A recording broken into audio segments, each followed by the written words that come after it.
好，各位钓友大家好，我们缺货已久的沙美赤魂船竿终于到了。它这一次啊，它有特别加强了手持板。哦，它手持板的意思就是它后面的握把这里它有在加长。然后它的尾巴，它以前的颜色是整只红色，它现在有做这个摆尾设计。然后我们有时候晚上辨识度比较好看。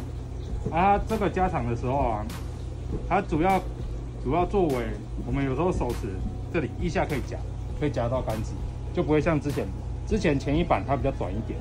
好，那我们来看一下它调性。它这一支是200号270，200号9尺，然后一样2节并进，它这里都有对准，好让你方便对。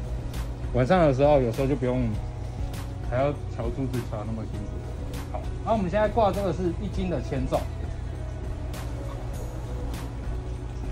1斤的铅重，这支杆子属于比较软钓子。我们有时候钓黄鸡的时候啊，要敏感或者是要鲶鱼，比较需要鲶鱼的杆子，这支非常的推荐。这是1斤铅 ，OK。这一支啊，价钱啊，一律来电私讯报价，有学员可以直接找到我们，电话是037-460-508，OK。